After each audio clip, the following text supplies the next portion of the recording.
Mengapa TI gagal memberikan nilai? Mengapa TI gagal memberikan nilai, yaitu karena akibatnya tidak adanya keselarasan dengan tujuan perusahaan. Masalah ini terjadi karena TI sering dianggap sebagai pusat biaya saja. Terus adanya miskomunikasi antara tim bisnis dan tim TI yang berjalan sendiri-sendiri, serta kurangnya arahan dari manajemen puncak sehingga proyek teknologi melesat dari target bisnis. Lalu sebagai solusinya adalah diperkenalkan yaitu konsep enterprise good governance.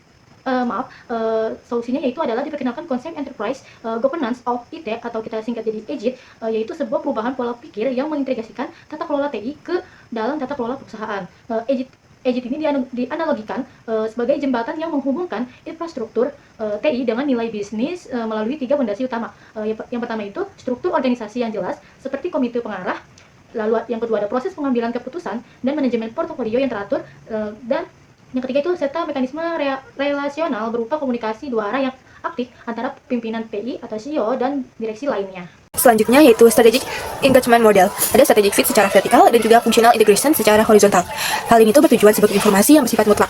Dan selanjutnya adalah kerangka kerja well and Ross yang berfokus pada kejelasan otoritas. Hal ini diperlukan karena tata kelola sering sekali gagal karena adanya ambiguitas tentang siapa yang berhak memutuskan apa. Yaitu terdapat mekanisme yang merupakan struktur dan juga proses, style yaitu archetype otoritas, dan juga domain yang merupakan area keputusan yang nantinya akan menentukan jalannya suatu organisasi. Nah, lalu yang selanjutnya itu ada elemen what atau 5 domain keputusan mutlak. Nah, ini menjelaskan apa saja yang harus diputuskan dalam tata kelola IT.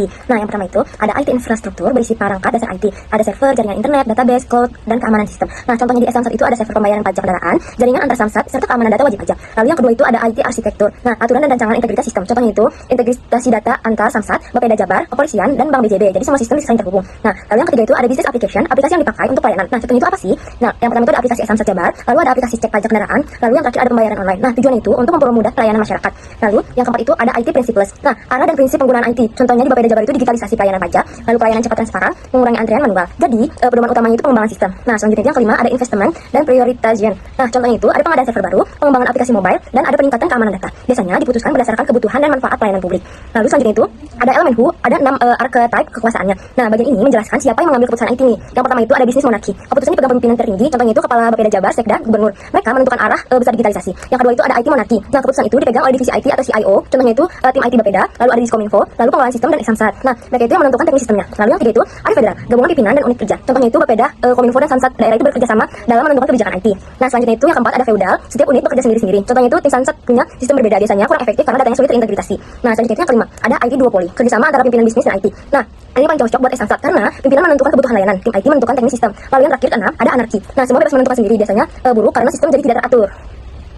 Selanjutnya, gambar ini itu ditunjukkan pemetaan matriks pada tata kelola TI. Matriks ini itu digunakan untuk melihat siapa yang memberi masukan dan siapa yang memiliki hak keputusan dalam pengelolaan TI. Pada lingkaran biru atau I menunjukkan pihak pemberi input, sedangkan lingkaran oranye yaitu D menunjukkan pihak pengambil keputusan. Hasil pemetaan ini menunjukkan bahwa keputusan terkait prinsip TI itu lebih banyak didominasi pihak eksekutif, sementara pada infrastruktur TI itu diserahkan kepada spesialis atau IT monarki. Hal ini itu menunjukkan adanya pembagian kewenangan agar tata kelola itu berjalan lebih seimbang dan efektif. Selanjutnya terdapat elemen how atau cara menjalankan tata kelola TI. Terdapat 3 elemen utama yang digambarkan seperti pada Didi yang saling terhubung. Yang pertama itu ada struktur keputusan yang menunjukkan adanya pendekatan top down melalui pimpinan atau komite eksekutif. Yang kedua itu ada proses penyelarasan untuk menyesuaikan kebutuhan TI dengan kebutuhan akademik atau administrasi. Yang ketiga ini atau yang terakhir pendekatan komunikasi yang bertujuan menjembatani perbedaan pemahaman antara pihak teknis dan manajemen.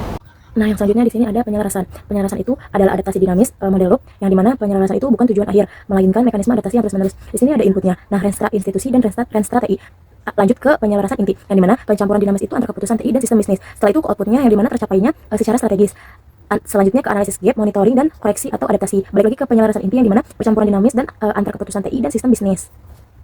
Nah, pada slide ini dijelaskan mengenai implementasi domain publik pada sistem Samsat dan juga Sipolin. Nah, implementasi ini menunjukkan bagaimana sih teknologi informasi itu digunakan untuk meningkatkan kualitas pelayanan publik agar lebih efektif, transparan, dan juga memudahkan masyarakat. Nah, yang pertama itu IT principles, yaitu sistem dibuat untuk meningkatkan PAD dan juga menciptakan pelayanan yang lebih transparan tanpa adanya calo. Lalu yang kedua itu IT arsitektur, yaitu seluruh data pelayanan yang sudah terintegrasi dalam satu sistem secara real time sehingga proses lebih cepat dan juga akurat. Lalu yang ketiga itu ada IT infrastruktur, yaitu sistem ini didukung server dan juga jaringan bank BJB agar pembayaran dan juga pelayanan bisa dilakukan secara online. Lalu yang keempat itu business needs, yaitu sistem ini membantu masyarakat supaya tidak perlu antri lama dan juga bisa mengakses layanan kapan saja dan juga di mana saja.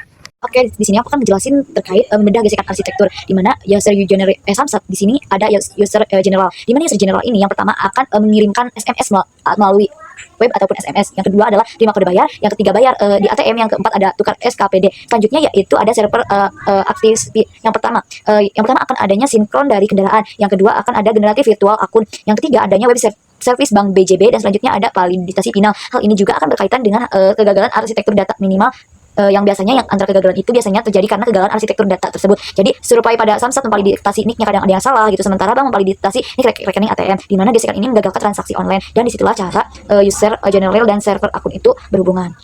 Nah, selanjutnya itu ada hierarki nilai bisnis dalam mengukur dampak teknologi informasi. Bisa dilihat pada gambar yang di samping, menjelaskan bahwa manfaat TI ini terhadap organisasi tidak langsung terlihat pada hasil keuangan, tetapi melalui beberapa tahapan. Tahap pertama adalah infrastruktur TI yang berkaitan dengan aspek teknis seperti update sistem, jaringan, biaya, transaksi. Setelah itu, TI itu masuk ke tahap aplikasi bisnis, yaitu penggunaan sistem untuk mendukung proses kerja agar lebih cepat dan efisien. Selanjutnya, dampak TI itu mulai terlihat pada operasi bisnis, seperti meningkatnya kualitas layanan dan berkurangnya antrian pelayanan. Tahap terakhir adalah kinerja finansial, misalnya itu pertumbuhan PAD atau efisiensi anggaran. Namun, pada tahap ini dampak TI itu sulit diukur secara langsung karena dipengaruhi oleh faktor lain seperti kebijakan, kondisi ekonomi, dan kualitas sumber daya manusianya.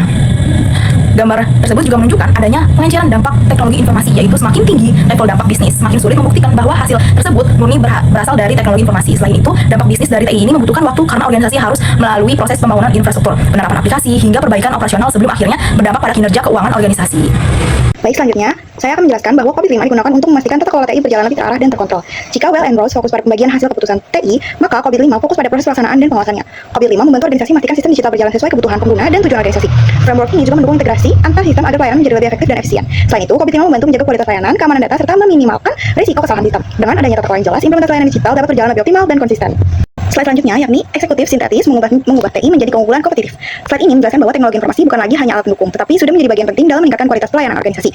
Melalui penerapan Well and Rose dan COVID-5, strategi bisnis dan teknologi dapat berjalan lebih selaras dan terarah. Penjelasan tata kelola membantu organisasi menjalankan aplikasi dan infrastruktur digital secara lebih efektif. Dampaknya, pelayanan menjadi lebih cepat, efisien, dan mampu meningkatkan kepuasan masyarakat. Selain meningkatkan kualitas layanan, transformasi digital juga membantu organisasi menciptakan nilai bisnis dan meningkatkan kinerja organisasi secara keseluruhan.